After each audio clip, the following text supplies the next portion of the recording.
set the stage a little bit.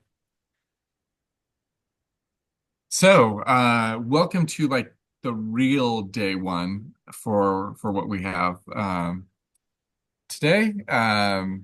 So this is your vision and mission session, which is uh, as I was telling someone else today, one of my old co-directors likes to say, this is probably one of our fluffiest sessions.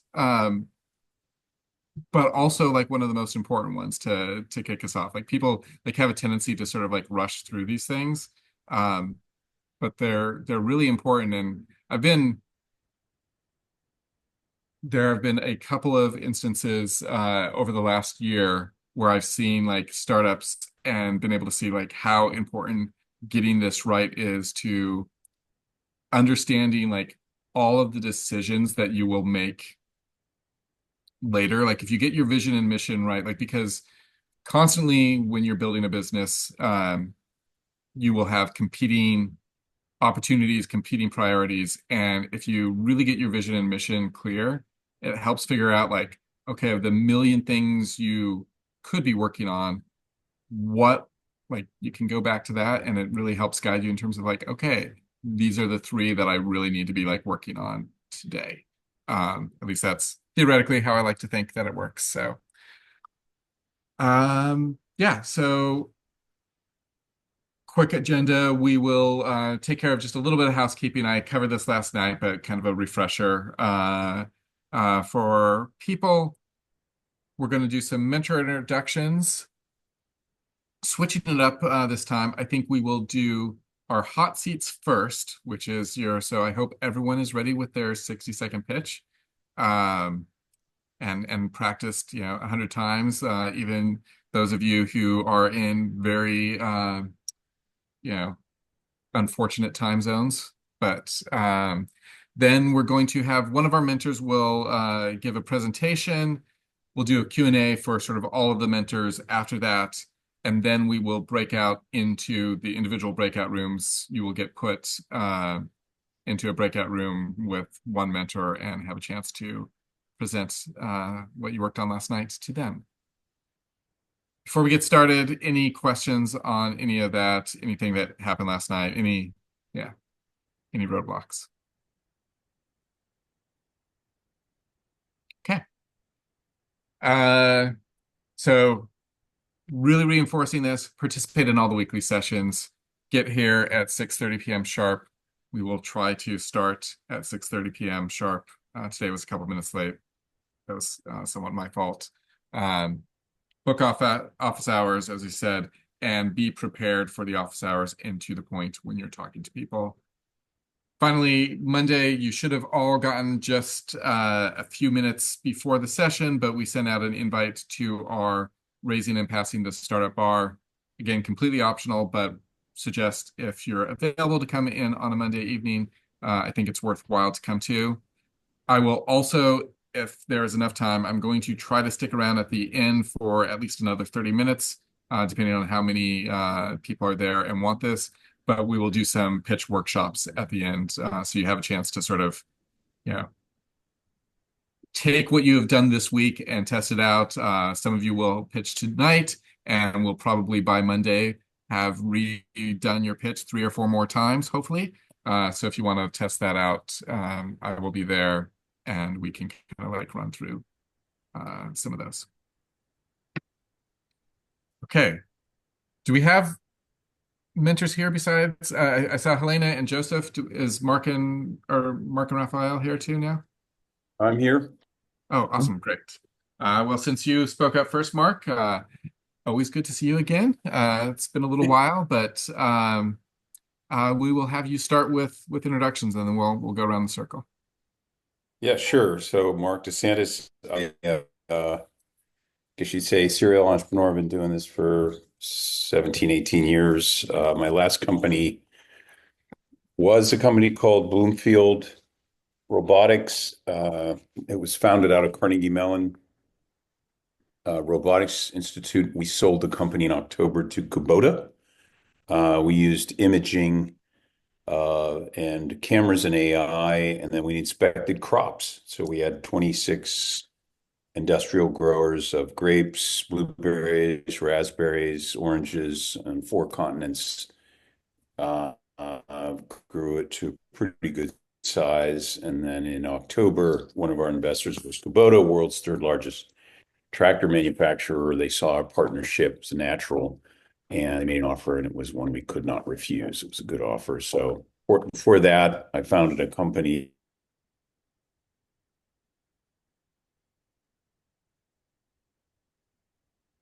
That's his camera, right? Not us. Yeah. Yeah. Okay. Hopefully Mark will be back very, very shortly. One of my favorite mentors, and he'll also be giving a presentation today. But we're going to move on. And Helena, do you mind introducing yourself? Yeah, you bet. I'm Helena Fogarty. I was a leader of FI for a couple years ago. I am a serial entrepreneur as well. I and now, sorry, so I'm a serial entrepreneur. I've run 4 companies, including a VC-backed company, and now I work with founders to help them fundraise. I was coaching founders, just general coaching, which I think is super important. But a lot of the challenges that we were finding was with resources. So now I help people get more resources for their company through raising money from angels, family offices, and VCs. Awesome. So happy to have you back with us. Thank you. Joseph. Um, well, I'll actually introduce myself in my presentation. Keep it going. So actually, I can. Are we doing two presentations tonight? I thought we were just doing Mark. Yeah, I think that was my thought. I know you were saying that you were traveling, Joseph, and so we were just trying to No, I'm mark that. definitely presenting today. This is Oh. this is the most important presentation. So I will wage war and fight to the death to present. Okay. Okay. We're doing two presentations tonight. So this is great. And we'll let you introduce yourself during your presentation. Because there's nothing fluffy about this. As I said, no, that's great. So I appreciate the perspective. Do we have Raphael here? No, Raphael. Okay. Well, then this is good. We have three mentors, and I saw Mark was able to just join. Mark, sorry, we got cut off with we got to hear about Bloomfield, but as you started to talk about your company you founded before that, we got cut off. If you wanted to say a few more words, we can do that. I think I saw Mark join. Yeah, sorry. Oh yeah, good. I apologize. I'm in a fancy hotel in Indianapolis, Indiana, and their Wi-Fi is, not the best. So I apologize.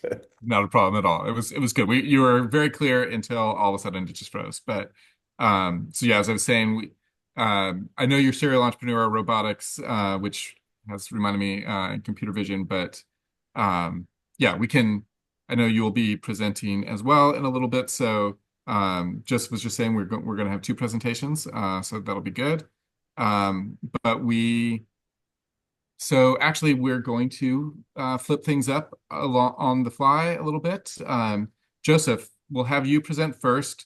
Then we're going to do some hot seats. I will go into the hot seats when we're doing that, and then after the hot seats, Mark will have you do your presentation, and then we'll go into the breakout rooms. Awesome. So Reed, I'm going to. Reed, congratulations! You're demonstrating the power of the pivot. Which is amazing, which is what we're trying to impart on all these founders as well. So I'm going to get into it. This is the reason I'm not really like such a stickler, but I got to tell you that this is my favorite session.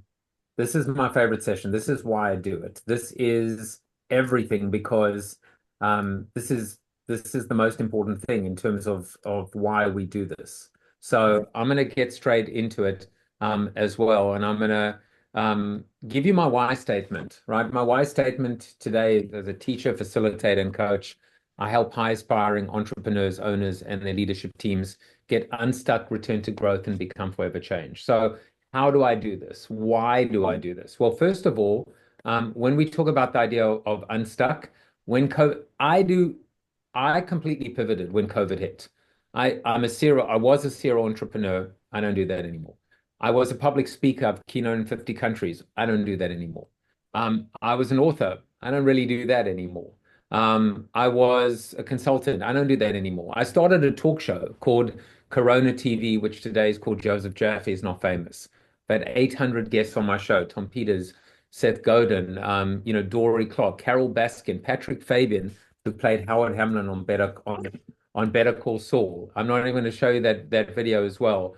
And this is how you can subscribe to the show if you want to just follow me. So that's the idea of unstuck. People were stuck at home. People were stuck in general. And so the best way when you're stuck is to get unstuck.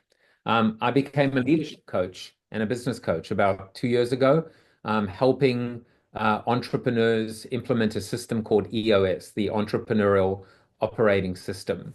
I want to just actually touch on this idea of growth. So this is just a clip of preparing for one of my sessions with my clients. I won't show you the videos because I know like I've just completely hijacked the whole event and want to get through the presentation. This is actually something that I put in today because one of the things we teach is this idea of core focus.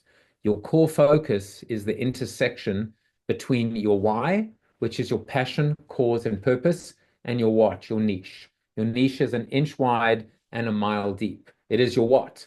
So your why informs your what backs into your why. Why do I do this? Why do I get out of bed? Why am I quitting my job? Why do I want to change the world? There are 4 types of passion, causes, or purpose: helping people, building solutions and products, fixing things that are broken. It was broken and I fixed it. It was good and I made it great, or just winning. And winning can mean getting over the finish line, and winning can also mean defeating the enemy. Because if someone wins, by definition, someone has to lose. And all 4 of those are very powerful motivators for founders as well. So your core focus is designed to help you determine what you say yes to and what you say no to, so you don't get distracted by bright and shiny objects. I also wrote a book called Forever Changed: How a Global Pandemic Changed My Direction, My Purpose, and My Life. Life is short, everyone. We only get one chance to live it. And I came up with a formula, which is love what you do, which is happiness, which is amor, veritas, which is be true to yourself, authenticity, alignment with who you are at the core, and then vigor, which is stay the course. One of the hardest things you're going to have to encounter is your ability to demonstrate what I just came back from Finland, what they call sisu, which is resilience, strength, endurance, stamina, just keep going, having the energy to never, ever give up. You're going to need to draw on all of those skills. So you're here at the beginning of your journey, and everyone wants to know what the next big thing is. My answer always is there is no next big thing. The next big thing is now. But I'm here to tell you that you are not the next big thing. You are not going to change the world, coming up with an original idea that has never been done before. There are no new ideas, everyone. Everything that exists today has existed before.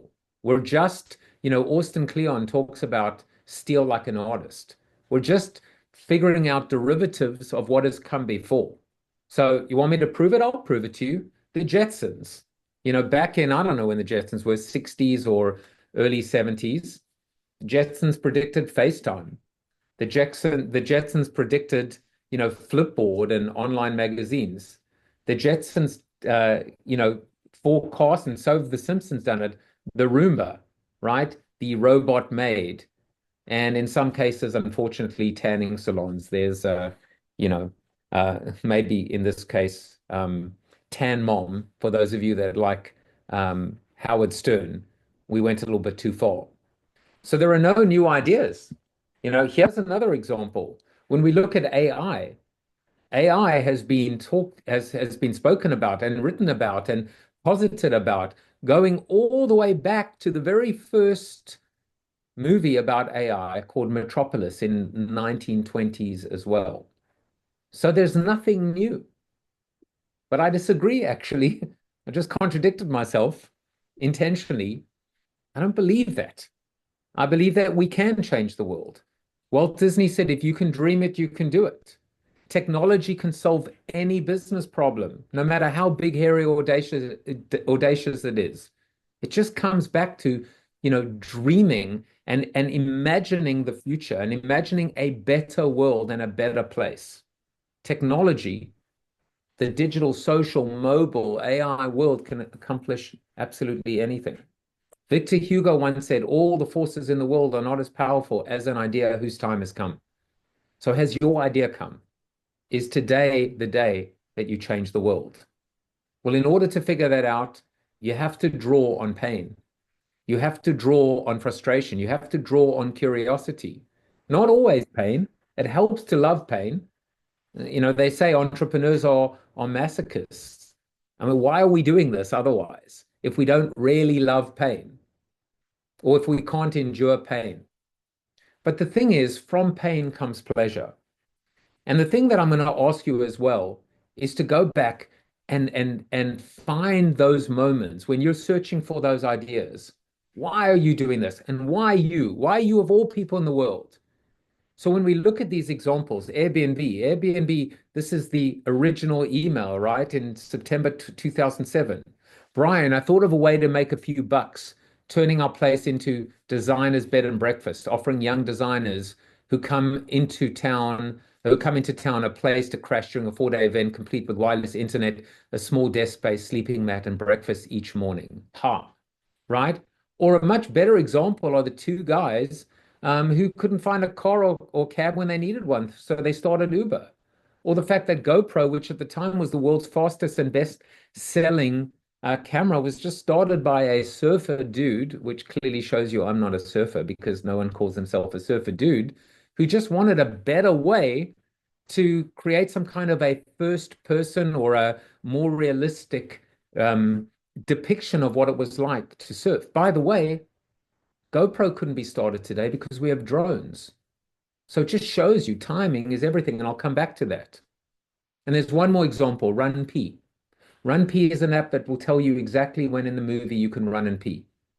In other words, the boring parts of the movie. All of these come from personal stories or curiosity or, having an overactive bladder or peeing in your pants, or I don't know. What's your story? And why are you uniquely qualified to be able to hit the big time? FI graduate, startup goes public, attribute success to Jaffe's inspirational vision and idea speech. What's your story? I want you to visualize it. I want you to manifest it. When you are profiled on the news, when you receive that award, when you are profiled on the cover of the Wall Street Journal, when you sell your company, write that press release and every day be able to manifest. So there are 3 scenarios and 3 narratives, I think, that kind of startups fit into. Number 1, again, the fixing idea. There was a problem. Something was broken and we fixed it. It was good and we made it great. We made it better. So these are the 2. It was broken and we fixed it. It was good and we made it great. Or just number 3, a fucking cool idea. Just something that, again, when I was young, my mother told me never to get in a car with a stranger. Today they call it UberX. So sometimes we just completely break the mold, and that's okay. But you can be equally successful just to fix a problem or turn good into great. So when you're thinking of ideas, open your eyes, open your ears. What do you see? What do you hear? Power yourself from your passion, from your curiosity, from your frustration. As I've said, why are you doing this as well? But the catch-22 is as different and unique, and completely game-changing. People are going to want to put you into a compartment. They're going to want you to be the Tinder of meets Waze or Craigslist meets Snapchat or the Uber of. And you're going to fight them and you're going to push back and you go, no, we're not that. We're completely unique. It's okay. It's okay to actually say, I guess we are, because it's going to help them compartmentalize you and it's going to help investors or people to want to work for you to be able to put you in a specific category as well. So focus is going to be a big part of this.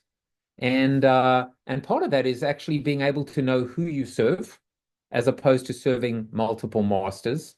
And finally, what are your motives? I don't care if you're in it for money. I don't care if you're in it for wealth, for fame, for fortune, but just be honest.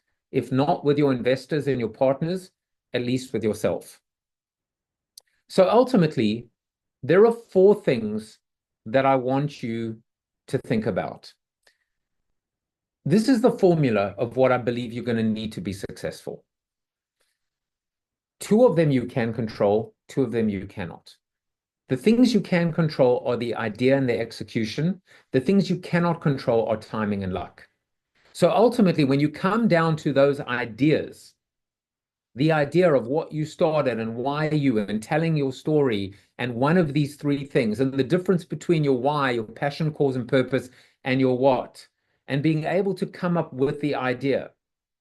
The idea by itself is worthless.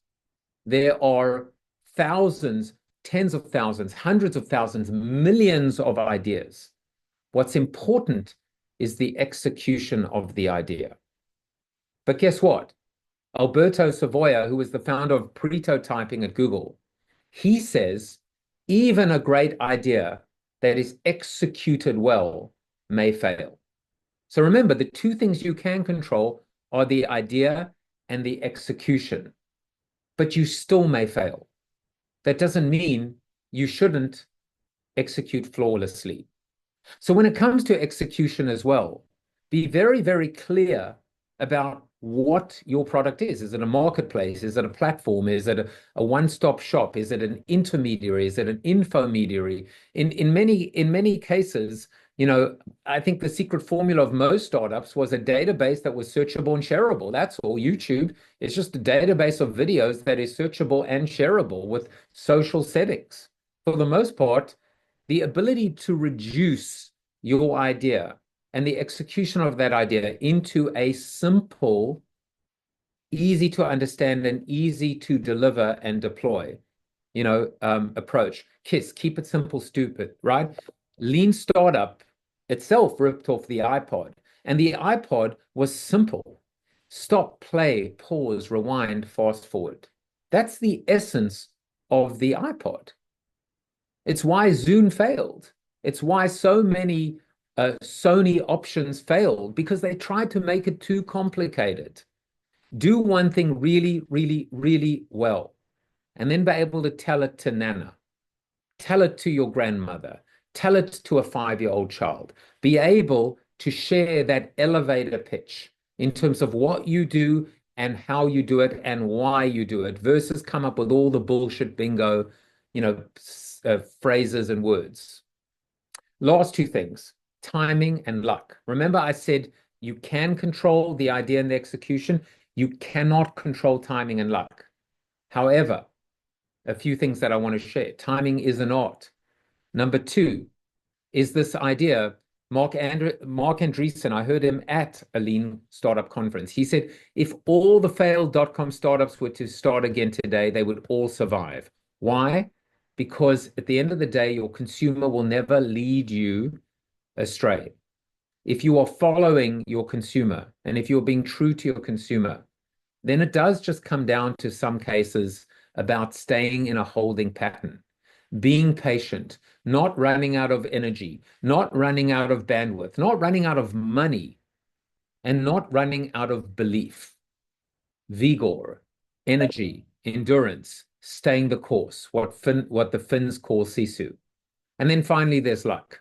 Gary Player, my countryman, I'm from South Africa originally, he said, the more I practice, the luckier I get. So what is luck? Luck is what happens when preparation meets opportunity. But the thing about luck is that it can be completely random and it rests on timing. There are too many great ideas that will never see the light of day. And there are too many mediocre ideas that make over billions and billions of dollars, I guess like Facebook. So there's a lot of shit out there that will just get lucky. And then there's a lot of great ideas that will never see the light of day. And that's tough, right? but there's also no such thing as luck. Everything that happens is random. You being part of Founders Institute, me being here tonight, our ability to connect right now. We are walking miracles, and every interaction we have with everyone around us is a miracle. So it is so important to stay open-minded. Albert Einstein said, once you stop learning, you start dying. In fact, you are dead as well. Talk to everyone about your product, about your startup. Don't hold your cards to your chest. There's no such thing as embargoes. There's no such thing as NDAs anymore. Just talk to people, talk to strangers, learn from them. You'd be surprised who might actually be that difference maker, that tipping point. They say that all entrepreneurs are delusional, and that's okay. But there is an art when it comes to this idea of knowing when to live in your reality distortion field and when not to. So 50% of the time, if somebody gives you advice, including the mentors in Founders Institute, I want you to thank them. I want you to look into their eyes. I want you to smile. I want you to tell them how much you appreciate them, and then do the exact opposite of what they say. And then in 50% of the time, I want you to listen to what they say, and I want you to do exactly what they say when they say. The art is in knowing when to listen and when not to. Or you should listen all the time, but the art is when knowing when to go back into your reality distortion field and when to come out of it. Remember, when we look at some of the best startups out there, you might be looking at this and going, wait a second, I don't know who those companies are. Yes, you do. One of them is Instagram. One of them is Twitter or X. One of them is Groupon. One of them is Yelp. These are companies that ultimately pivoted from where they started to where they ended up. Bourbon ended up being Instagram. So to leave you with one thing, okay, two things, for those of you that looked at, that watched City Slickers, here are the two things I want to leave you with. When I look at the great startups, when I look at the great founders, when I look at the great, the great ideas that are pitched to me, I say two things. One, it's so fucking simple, I could have thought of it myself. And number two, why the fuck didn't I think of it myself? So this comes down to that beautiful dance between seeing something. What is that beautiful RFK quote? There are those who see things as they are and ask why. And then there are those who see things that could be and ask why not. Your ability to see what other people don't see, and then your ability to articulate it and execute it, is what will take you to the next level. And that is me. Hopefully, I apologize. I'm sorry. I'm not sorry for inserting myself today. I want to inspire you, and I want you to realize today, hopefully, is the first day of the rest of your life. It is going to be bumpy. It is going to have twists and turns. Love the journey. Love the muck and the mire. Have your purpose and your destination, and know that the mentors like myself, we're here to help you every step along the way because we love you. That's me. Thank you, Joseph. Always good to hear your thoughts. And this is actually the first time I've been able to see you do a vision presentation. We normally have you in a little bit later in the semester, so appreciate you coming in. My favorite one. I went a little quicker today, but I had to hijack. Sorry. Yeah. Oh, sorry. No, appreciate it. We are going to go directly though into our hot seats, which are fun, and then Mark will have you present right afterwards.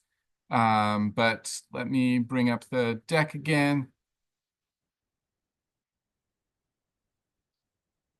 Okay, so founders, you will get very tired of hearing me say this, or Ken or Lara. One of us will talk about this every session pretty much, but this is the first time, so it's to be new to you. So hot seats, you are going to pitch and you have 60 seconds. We will be timing and we will cut you off if you go over.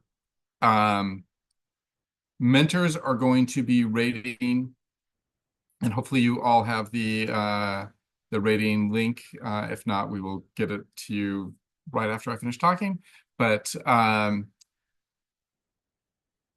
founders, you will be rated on a scale of 1 to 5. 5 being the best, 1 being not so great. 5 essentially is so rare that that idea was so amazing. Like, if I still had a checkbook, I would be looking for it because I want to write you a check right now. 4, a little more common, but still at this stage, pretty incredibly rare.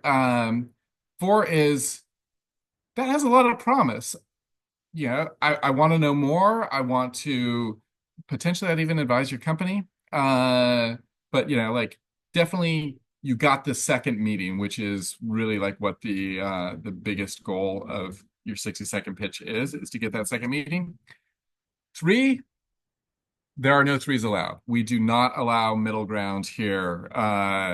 That's way too wishy-washy, so there are no 3s. 2, there's a lot missing, but like I think that there's something here. 2s tend to be a lot more common. 1 is many times it means I have no idea what it was that you were trying to pitch to me. The second thing, which is also very common, is I know exactly what you were trying to pitch to me. I've heard this idea a million times. I know it never works.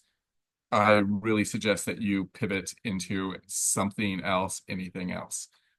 So that is the rough idea. We will go through it faster the next time, but giving you the full version for now. Also, we don't always do this. You should be, from here on out, you will be ready to pitch at a moment's notice. Literally, when you're stuck on an elevator, you need to be ready to pitch. But today, at least, we are giving you the list so you can see who's going to be pitching and who will. So you have a little bit of time to prepare. Except for George, you have 0 time to prepare. If you are ready, let's hear your pitch. Hey, thanks, Reed, and thanks for putting me on the spot. I do apologize.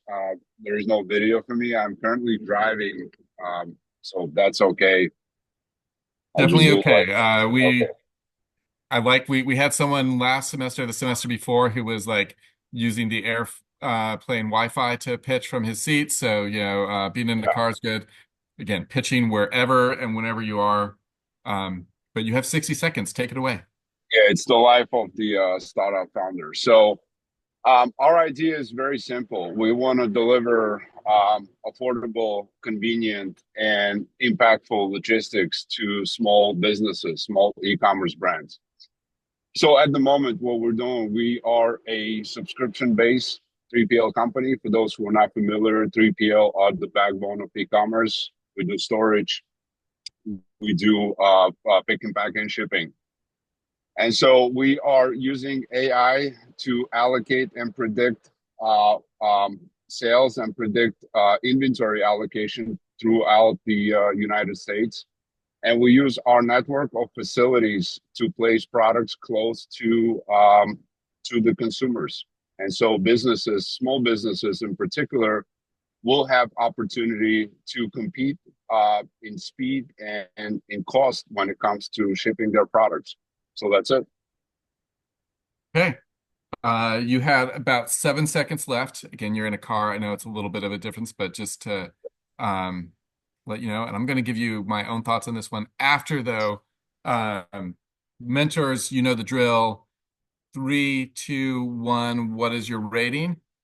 I'm going to stop sharing here so that we can see all of the mentors. Okay, I got 2 2s. Helena, I got a 4. Okay. Perfect. I will start with Mark.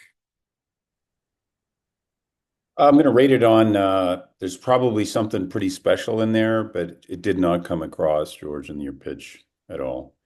Okay.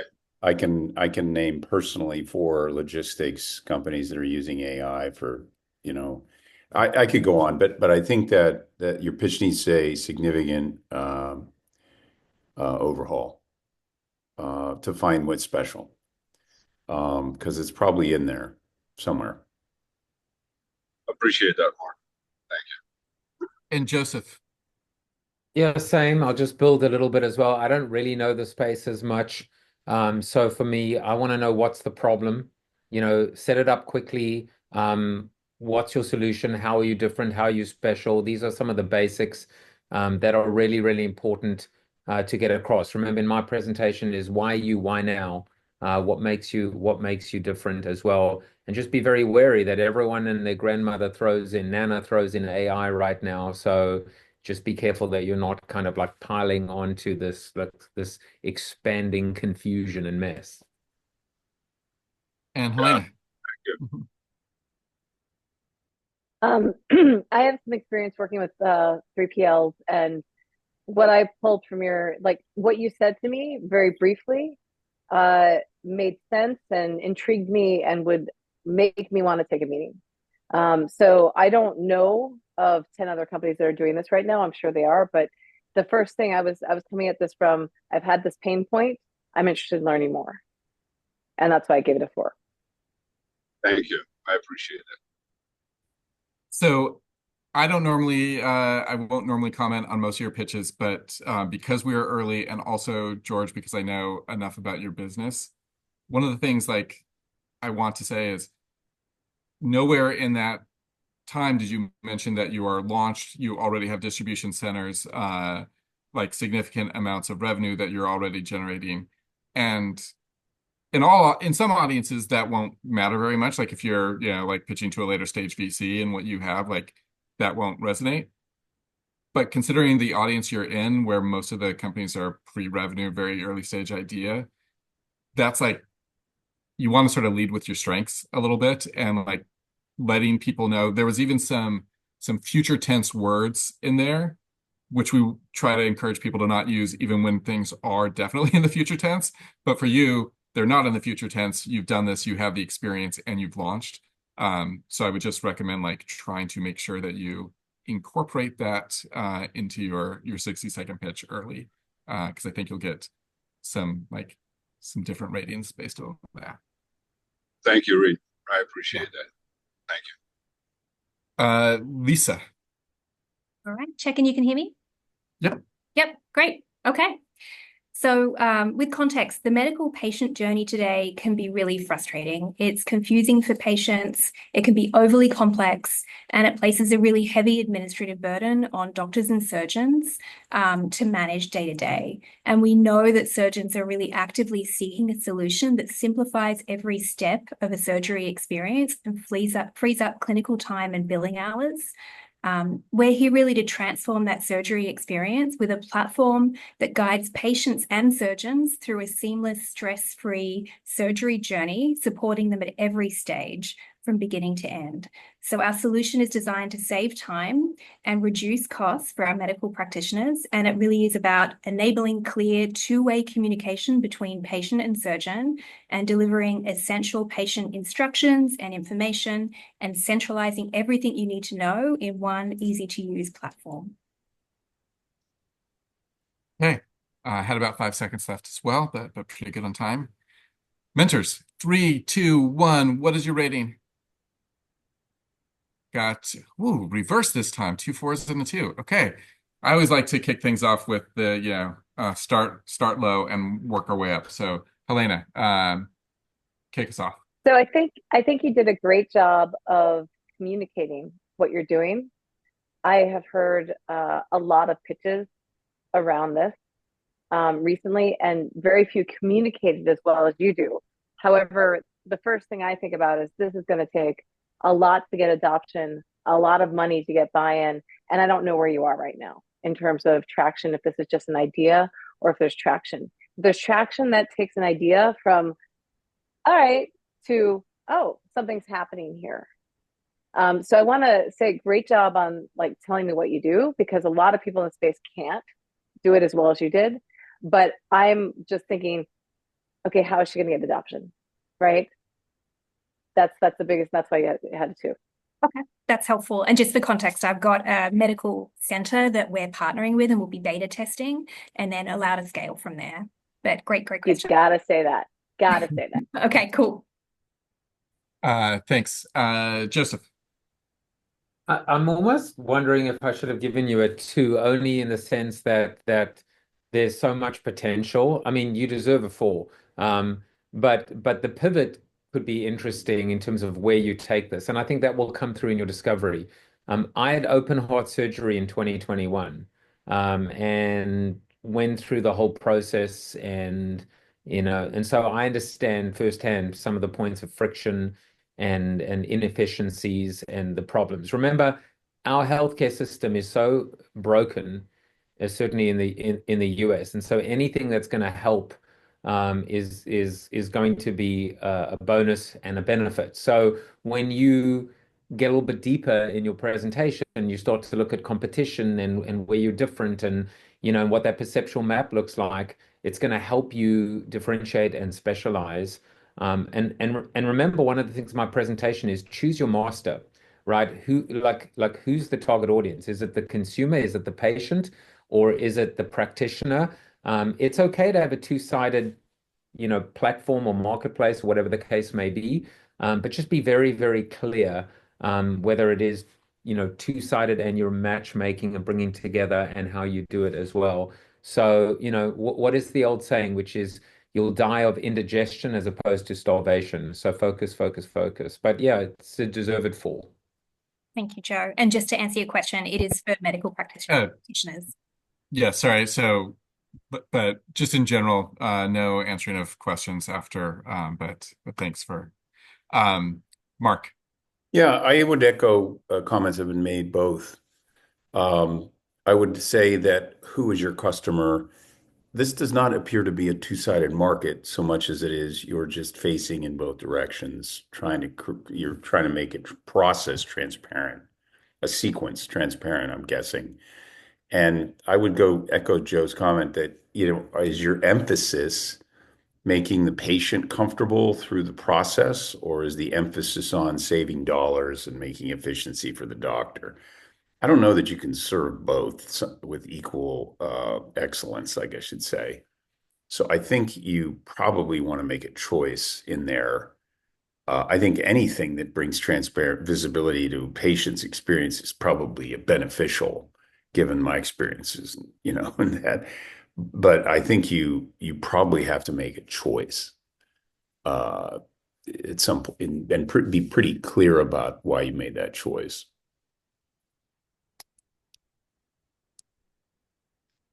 And okay, great. Thank you. Anil. Hi, everybody. My company is Guardian Watch AI. We're developing an AI video monitoring system to help special needs, intellectually disabled, and other vulnerable people who are being abused, neglected, or mistreated. We're having an objective guardian that will monitor, detect, alert, and preserve evidence of abuse, violence, or other observed anomalies. The timing is right for this business because of the development of AI computer vision capabilities and public outrage at such widespread abuse. For example, 80% of abuse in this area is never reported. Disabled children are 5 times more likely to be sexually assaulted, and 4 out of 5 disabled women, have faced sexual violence during their lifetime. I'm the right person to build this business because I have an autistic son who was abused and assaulted at one of the United States' best special needs schools. I've worked in finance for over 20 years, and I've spent the last 12 years investing in and advising startup companies. Most recently, I was the general counsel, CFO, and growth strategist for Buddy.ai, a company that has created a best-in-class AI healthcare medical coding Anil, system. have to cut you off. You were at we're at 107 there roughly. So Got it. But thank you. Mentors, 3, 2, 1. What is your rating? Got 2 4s, 3 4s. Good stuff. Yeah, Joseph, we'll let you go first. I mean, this is almost a 5 because you did so much well in 1 minute. don't start off with I'm the right person. Just say, I want to introduce you to my son, or in, 2000, blah, blah, blah. This is what happened. It's time to change that. You're going to have everyone's attention. And, obviously there's lots of questions. Well, what's the business and how do you make money? And do you even need to make money? And, et cetera, et cetera. But, who's gonna push back on something that seems so powerful and profound. So, you got like a 4.5 from me. I think you will be able to figure this out, and good luck to you. And Helena. I gave you a 4 because I thought you hit so many things so well that I thought you were going over time when you weren't. I was like, how's he fitting this all into this amount of time? Come on, Reed. Isn't it been a minute yet? I thought you did a great job. That wasn't my impatience. I just thought you hit so many things really well in there. Your experience is critical, both your personal experience and the experience that you have in this, advising startups and the work that you've done recently. One thing that came to mind, and I'm sure it's a very ignorant thought because I don't know that much about it, was when you first started, I was like, so is it like a nanny, like a nanny camp, right? Like I didn't know what makes this more advanced than that. And so that was the one question I had here, which you don't have to respond to. It's just that differentiation would be helpful for me, someone who's not in the space. And I just want to add something. Like, this is one of those things in the presentation. Even if someone turns around to go, oh, it's like an AI powered nanny cam for this. If that's where their mind goes and it helps them understand and process, maybe it's not a bad thing. So ultimately, how you put the worlds together and help them connect the dots, or how they connect the dots, it might help you. Thanks. And Mark. Yeah, I think this is an example of kind of a coincidence of an emerging, more visible problem. This problem's always been there. It's now it's out in the open. People are recognizing this problem. That's happening now. So it's kind of if you will, sort of a wave. And a coincidence of that and the availability of technology to do something interesting.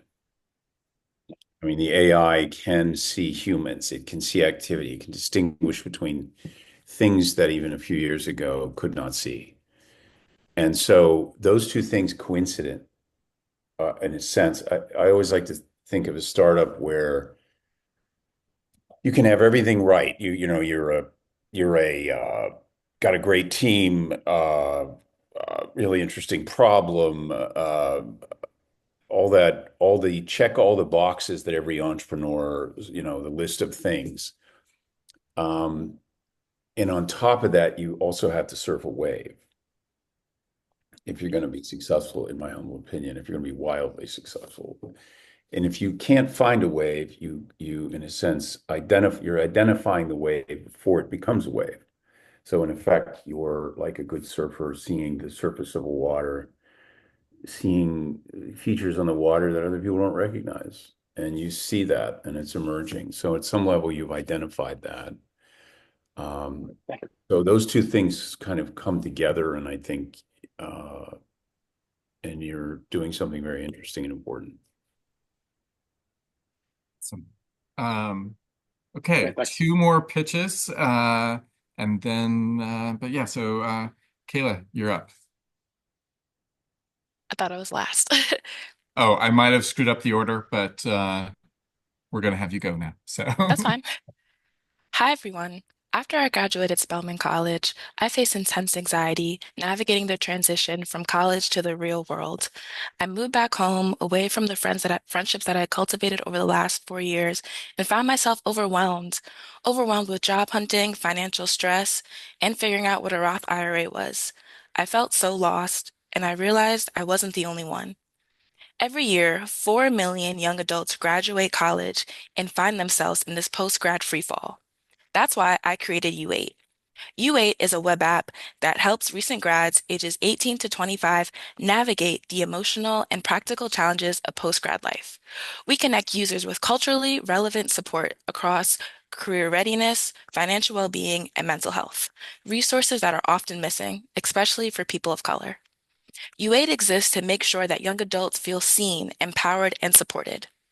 We are redefining post-grad life, not with survival, but support. Sorry, that was my timer. Thanks. 3, 2, 1. What is your rating? Sorry about the balloons. My goodness. What is that? Okay. Helena, for a second, I thought you were trying to give me a 3, and I'm like, she definitely knows better than that, but okay. 2 2s and a 4. Mark, we're going to have you kick us off. Yeah, so Kayla, I think I know what you're trying to do. And again, what I would say, same with George's pitch, I think in there is some interesting stuff. I think it's more in the presentation.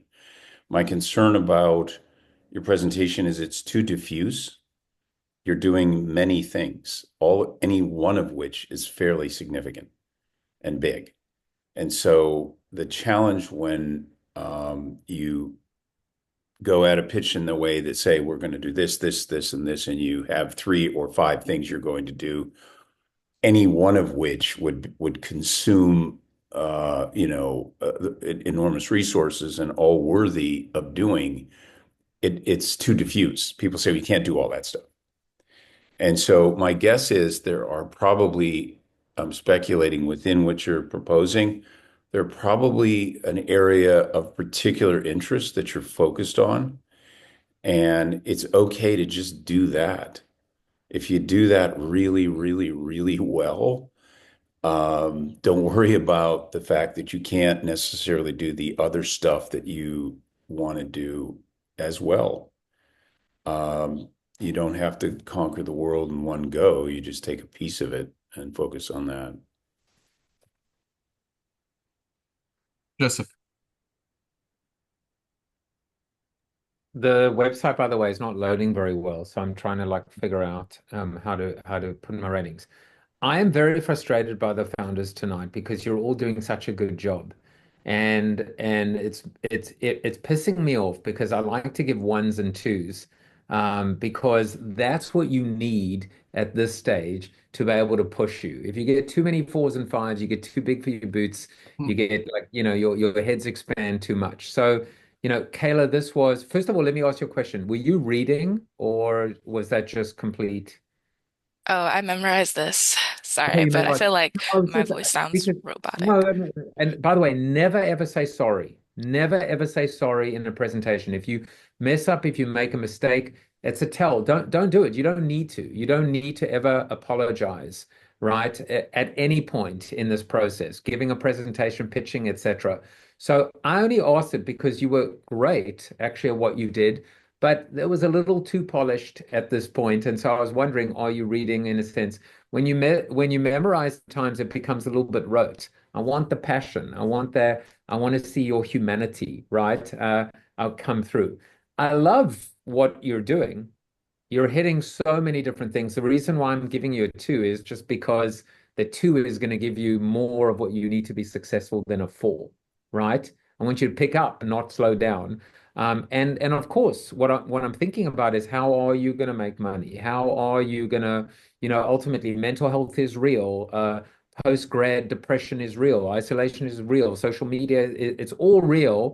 So how are you ultimately going to build a business and how are you going to expand and scale? So in a way, that 2 just says, I want to know more and hopefully you're open to hearing more from all of us. Thank you.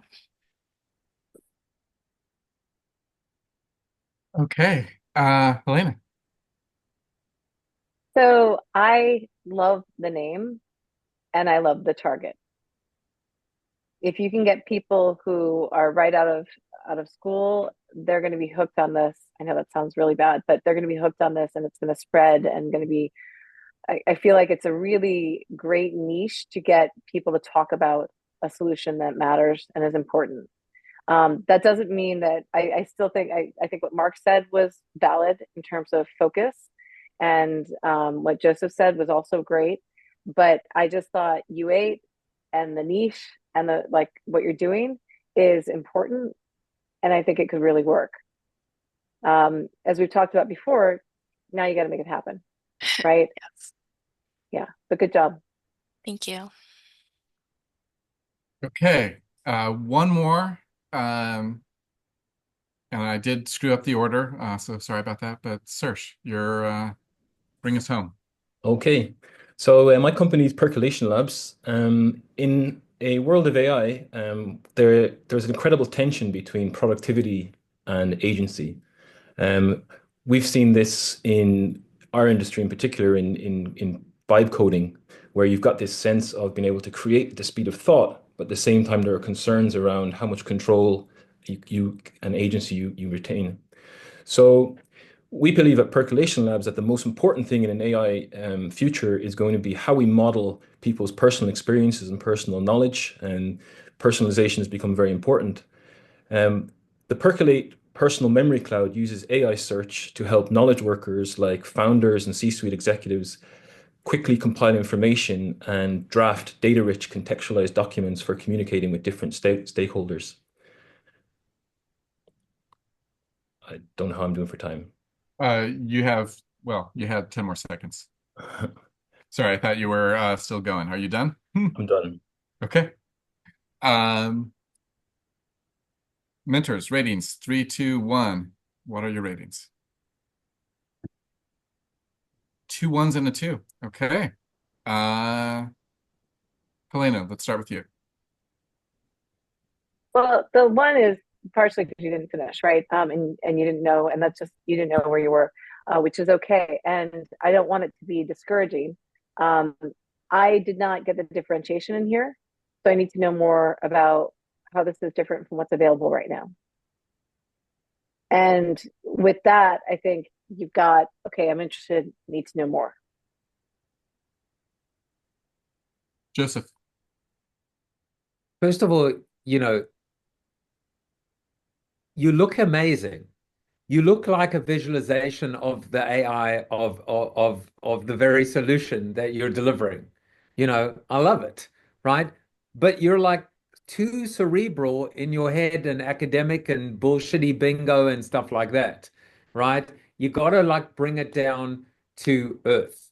And so my impression of you is super smart, cerebral, intellectual, etc.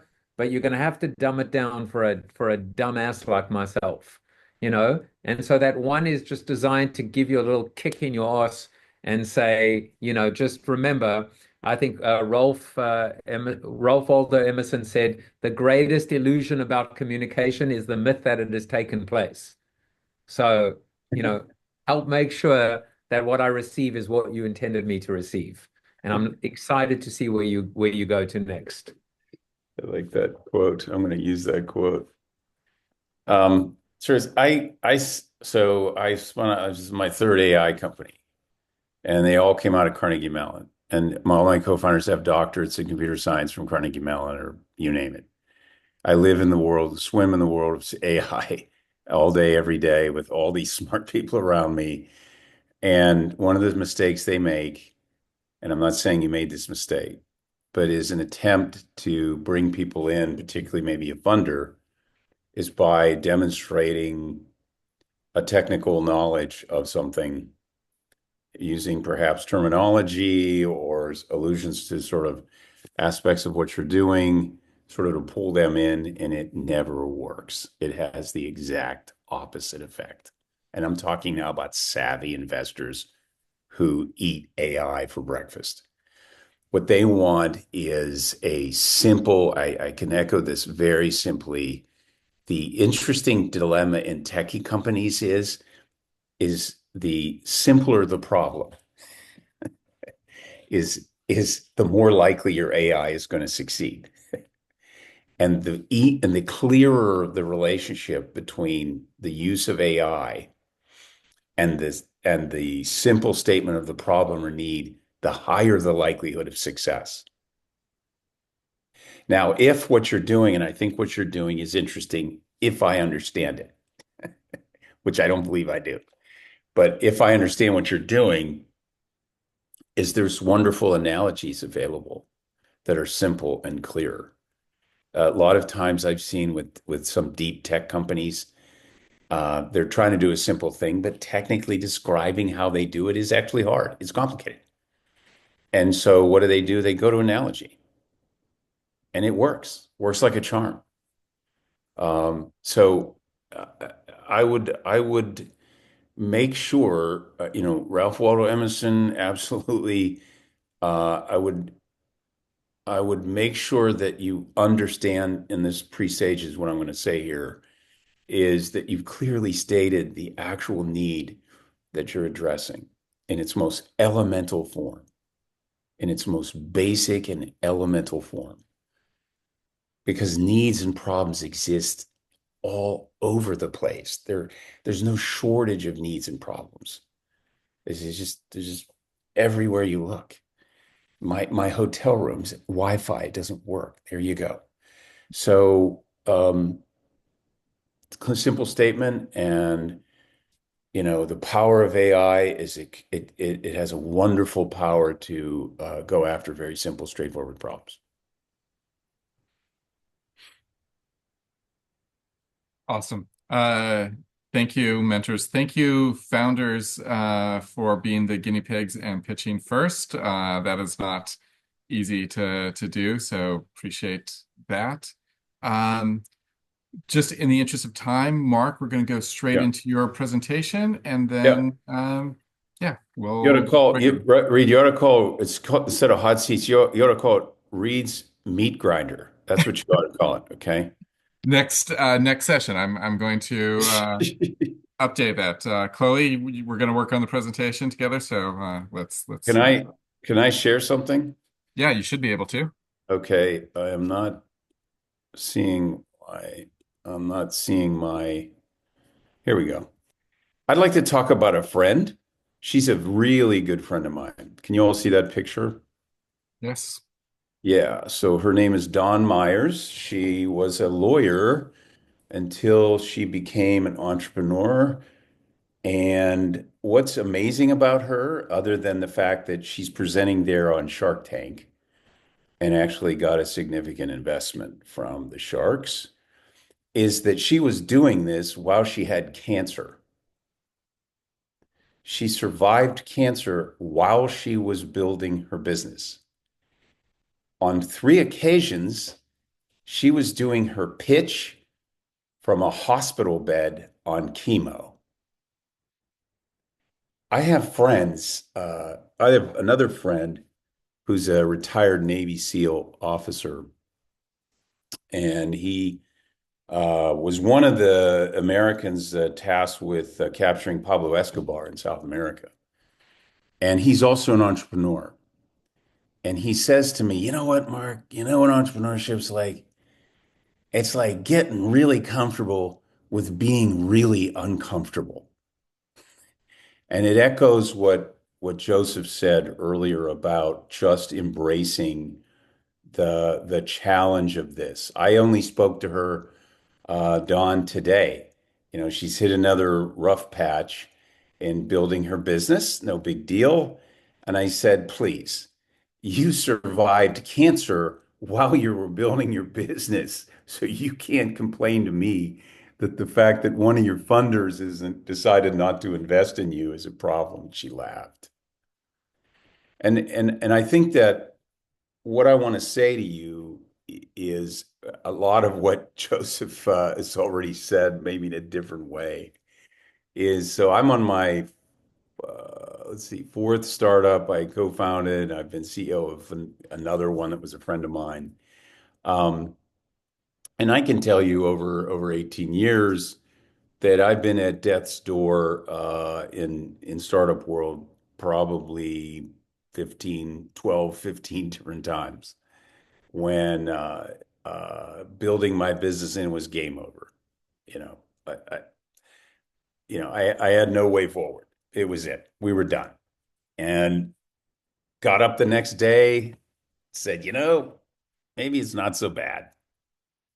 But I think to echo what Joseph said is you got to keep moving. You've got to keep moving. But I do want to talk about some kind of specific things. The big thing that I recommend, and I teach this to my students at Carnegie Mellon, it's very cathartic for me to teach this, and I'm very adamant about this, is I tell my students who come in with all sorts of fancy technologies, they all have a pocket full of platinum hammers just looking for nails. And I tell them, you guys are so creative, you can come up with all kinds of hammers. But the real fun part is to find a nail, to find that beautiful problem or unmet need. And I say to them, and I mean this, that it, they come in with sort of PhDs in solutions, and they're looking for just trying to find any problem. And I say to them, it's actually the inverse. You should have a PhD in the problem. You can get by with an associate's degree in the solution. I tell that to every tech company, that when you think of the thing you're trying to do, the problem you're trying to solve, or the unmet need you're trying to fulfill, you really have to become an expert in that. The solution's the fun part. Doing the business, finding partners, selling your product, even sometimes talking to investors. Like, this is the fun part. The really challenging part that I've seen, and I personally have experienced again and again, is to find a problem that's worth your life, that's worth your time, that's worth your dedication. And that's actually a lot harder than you might think. So the way I've gone about it, when I've thought about, well, where did that come from? Why did I do that? And I've even talked to friends about this, about what's actually started your business. And I don't mean when you decided to start a business. I mean even before that. I mean like the primordial soup, the point at which you were sort of sitting there with a glass of wine or a cup of coffee and saying, should I do this? Does this even make sense? I mean, should I quit my job? And that moment when you sort of have that initial kind of something there, that little ember, I always tell people, don't let that die. Something in there is motivating you, is telling you there's a problem or a need. There's something there. Maybe it's an experience you've had, a frustration you've had over the years with this problem. Maybe it's just that you see it as an inequity that needs to be fixed somehow. I mean, I see problems all the time where I'm like, why does that have to be? But it doesn't mean I want to go out and build a business around it. But in some cases, it did. So that little ember often becomes kind of the basis, with not even you consciously knowing it, the basis for your business. If you really trace people and say, what problem did you solve? It actually started sooner than that, in my belief. But here's the rub. If the problem you're solving or the need you're addressing doesn't really motivate you out of a powerful sense of curiosity, I'm not talking about kind of a cause, which is great, but even more than that, even just like an intellectual curiosity or some basic motivation that says, I just have to do this. I just have to do this. Now, if you have that, that's power. That's power. Because then you're motivated from within. And you're going to need that because this is hard.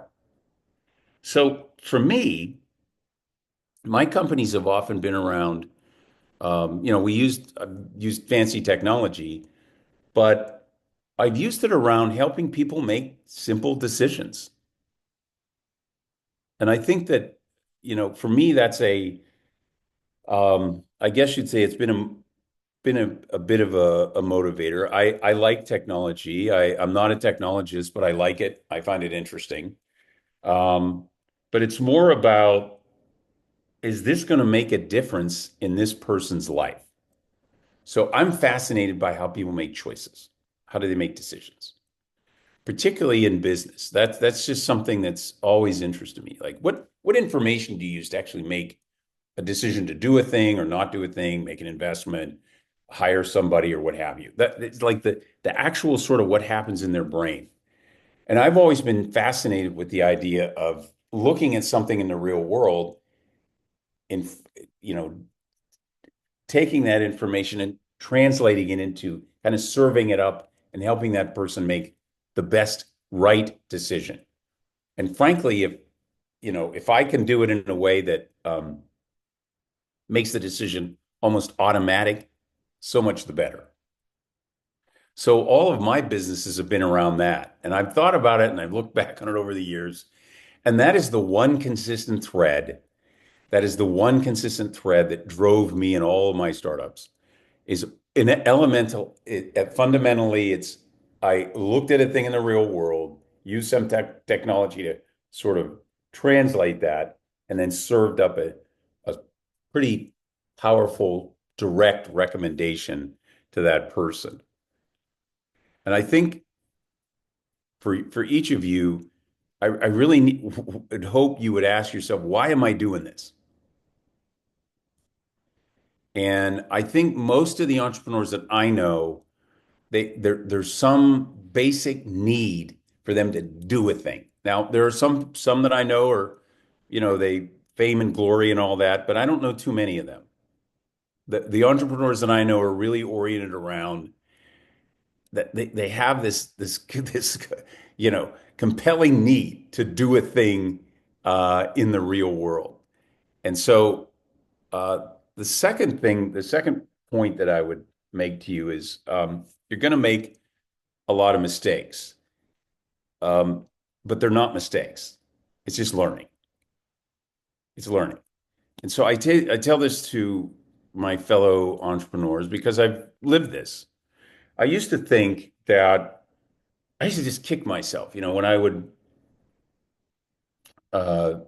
we would do something, spend money on something or have a meeting or make a choice about who to hire or on and on and on. What every entrepreneur does every day, all these decisions you have to make. And I would continually make mistakes, I thought. And then I would kick myself and I'd go home and I'd say, oh, this is just, I don't know what I'm doing. I don't know. I'm tired of making mistakes. And some of those mistakes were big. Some of them were significant. Some of them were almost company killing judgments. And if you do that enough, you can beat yourself up pretty badly. And what I came to realize is I'm doing a really hard thing. I'm doing a really hard thing. And hard things require a lot of learning. Now, if you're a first-time entrepreneur, even if you've done it a few times, you're going to continue to make mistakes. The trick is you just don't keep making the same one, but you're going to make mistakes, and you have to count that as learning, which means you have to be patient with yourself. You have to be forgiving to yourself. You have to treat it as learning. I tell people I have the most expensive degree that you can get, and it costs tens of millions of dollars to get it. Other people's money mostly, but tens of millions to get this knowledge.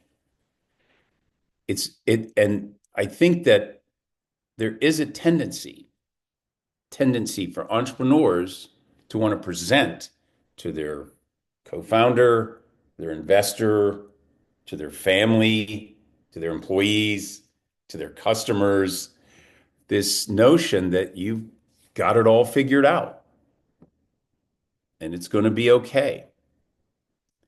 And you don't have it all figured out, and that's okay. Now, the trick is you don't have it figured out, but you have to let them know you will figure it out. So you can't just say, I don't know what I'm doing.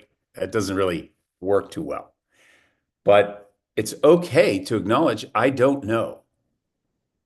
And one of the frustrating things that I see sometimes in my own companies with my colleagues is this willingness to admit, I don't know. And I think it has to do, in my case, with a lot of techies I work with. They come from environments where they got great grades and they had a lot of pressure to get to score well on the tests and have all the answers.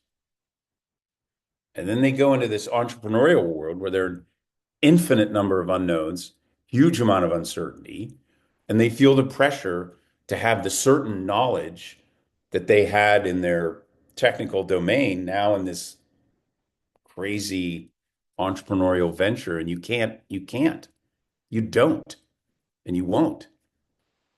You just don't know.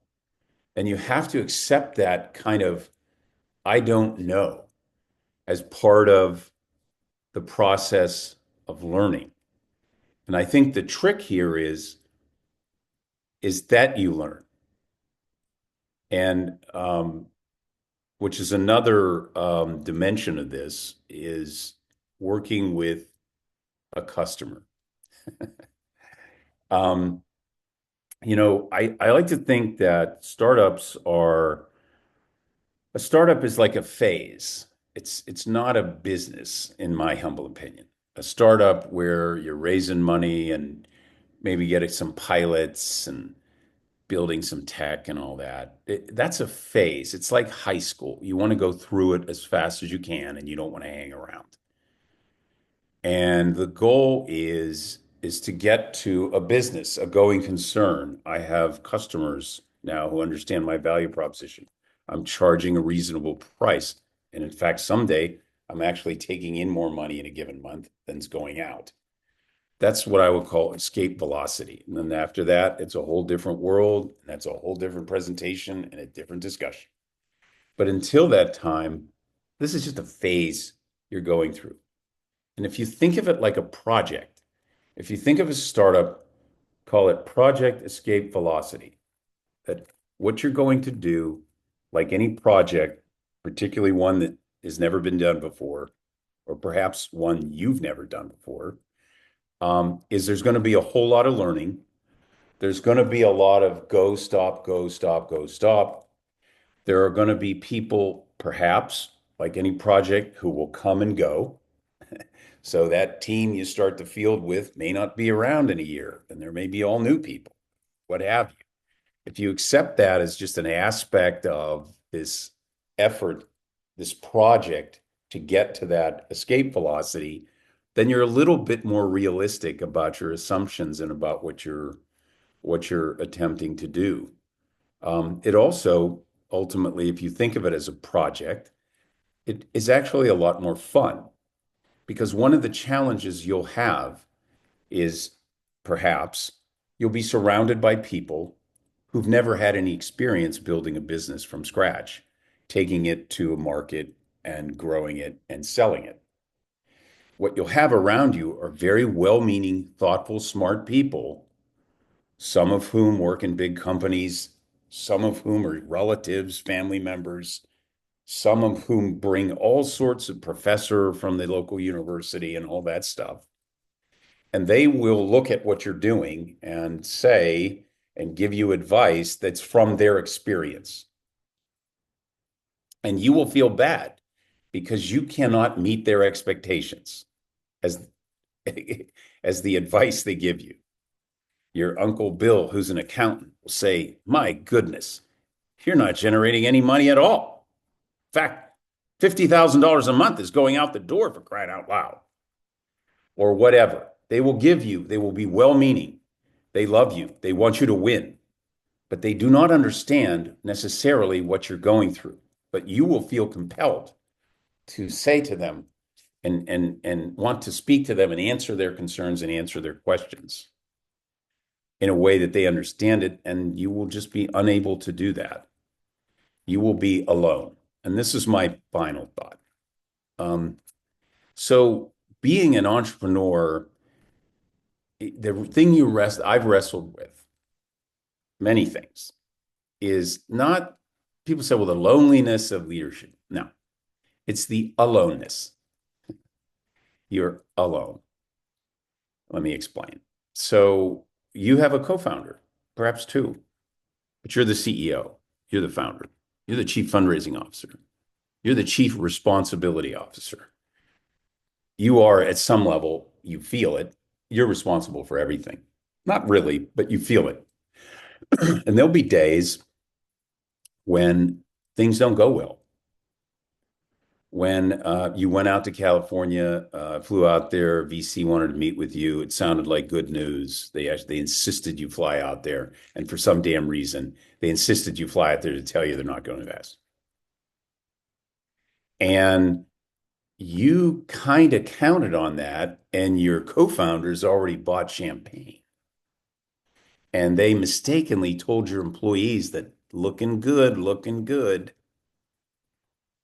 And now you have to come back and tell them, well, actually, it didn't happen.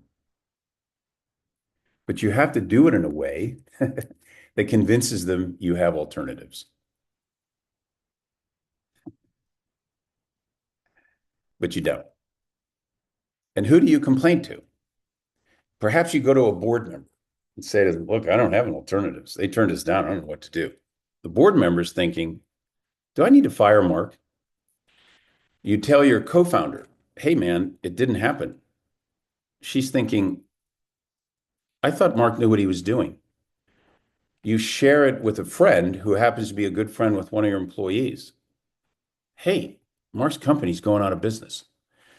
There are just things that isolate you from the rest of the world. Now, tell your spouse, hey, I quit my big job, and well, how'd the fundraising go? They're not going to invest.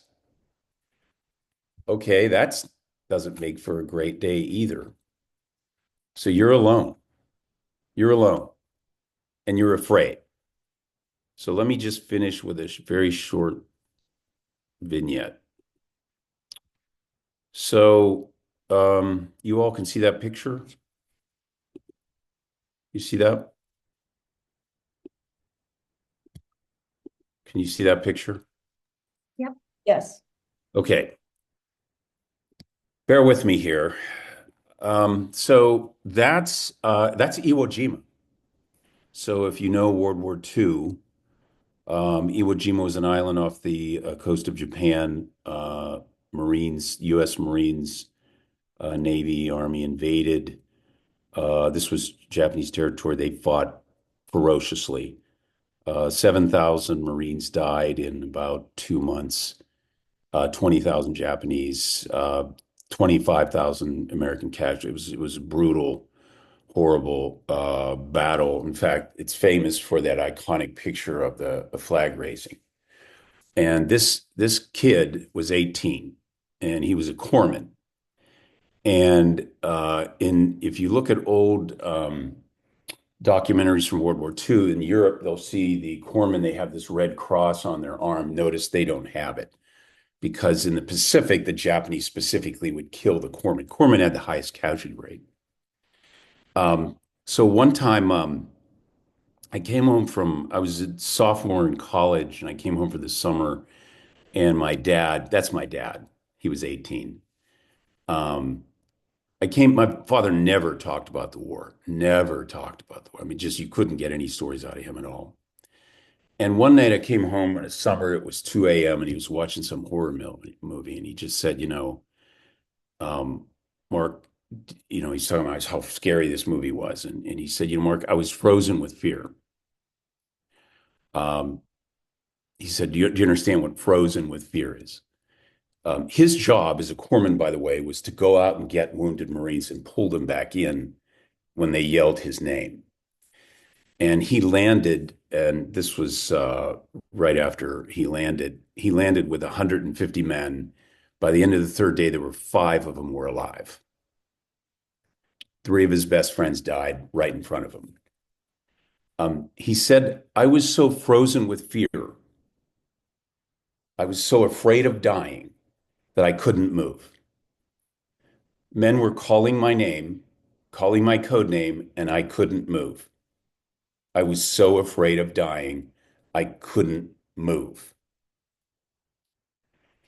And then he said, when I realized that I was not getting off that island, and I always get a little choked up when I say this, when I realized I was going to die there, I could do my job. When I knew I wasn't going to make it off that island and knew I was going to die, I actually could do my job, which he did. And obviously he survived because I'm here. Why in the hell do I talk about this? Because time and time again, you're going to be afraid of dying. It echoes some of what Joseph said. When you are an entrepreneur, one of the things you live with is fear. The fear of failing, of dying. But there is no dying in entrepreneurship. There's just get up and try again, including cratering, shutting down your company, suffer the humiliation of running out of money, laying everybody off, telling your brother his money is gone, and all that, and all the fears that go with it. What I've seen a lot of times with entrepreneurs is they're afraid of dying. And when you're afraid of dying, you stop learning, you stop trying, you stop being creative, you stop making bold moves. And when you stop doing all those things, you're finished. You just don't know it. This is a game for people who are all in. What I'm saying to you is if you let go of that fear of dying, if you just let go of it, this will be a lot more fun and there's a higher likelihood of success. It doesn't guarantee success, but it sure as hell increases the odds of success. Thanks. Thank you, Mark. Wow. Quite a story and picture from your dad there. Yeah, appreciate you coming in. Thank you to all the mentors, Joseph, Lena. We are going to, because of some time here, unless like we can take one quick question if someone has a question. Otherwise, I'm going to put people directly into breakout rooms, which are being ready to go. This is the first time you're doing breakout rooms, so like giving a chance, a little bit of instructions here while for someone can think of a question, but while that's happening, so you will be put into a breakout room. We are roughly doing that based upon your groups tonight, just for ease. Presidents of your group, you will be the timekeeper. So I think people have just, Ken, is it 1 minute to present or 3 minutes to present? Just 1 minute, right? Just 1 minute to present, yeah. So you have 1 minute to present your work and then get some feedback. So just as we took time here during the session, presidents, you are responsible for doing that when you go into the breakout room. Mentors, I think you've all been part of this sort of new format, but just, do what you do and give meaningful feedback. We have, I think it's roughly 4 founders per room. One room has 5 founders, but and when we are done, and yeah, Sophie, you get to be the question you got first. But as soon as we're done, mentors, you can just go with our many thanks for dedicating a couple hours of your time. Founders, you're also free to go. I will be keeping this room open, so if someone wants to come back and ask a question, I will be here. But otherwise, we will just see you next week. And Sophie, what is your question? Thanks, Reid. I'll be quick. And Mark, thank you so much for that powerful story. It'll definitely stay with many of us. Reid, a few of us had a question about the mentor pipeline. Just so we understand the system, it's the finite list of people we have on the current dashboard. And then as we go on in session and meet more mentors, then we'll have access to potentially book time and office hours with those mentors. And then if we were to graduate FI, we get like an extensive list of all the mentors in FI. Is that correct? Or is there somewhere else that we can go to?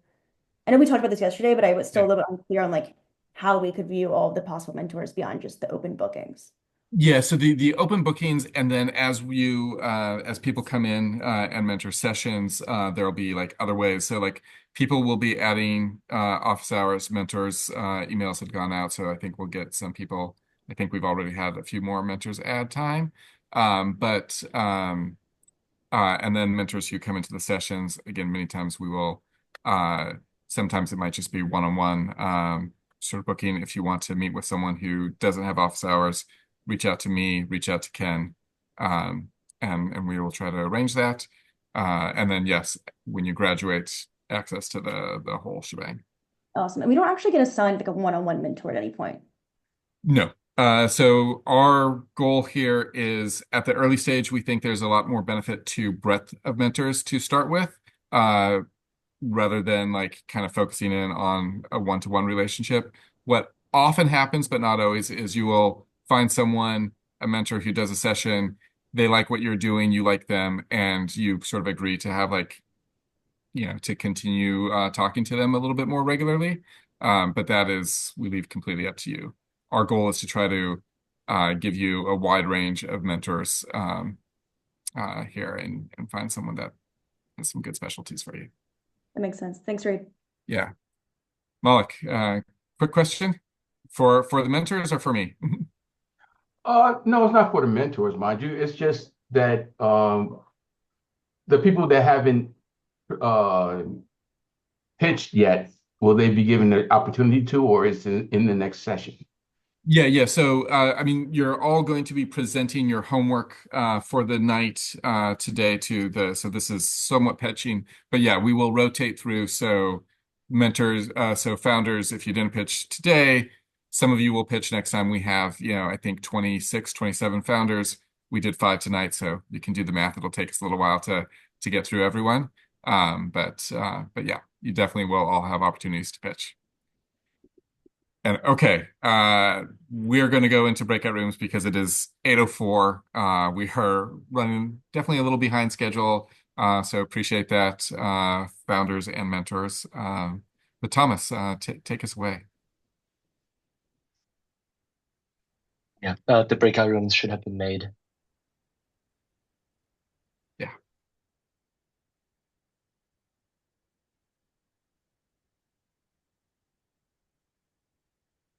And if you want to stop recording Okay, let me and do kick out that. this, Attio, I guess I don't know whose that is, but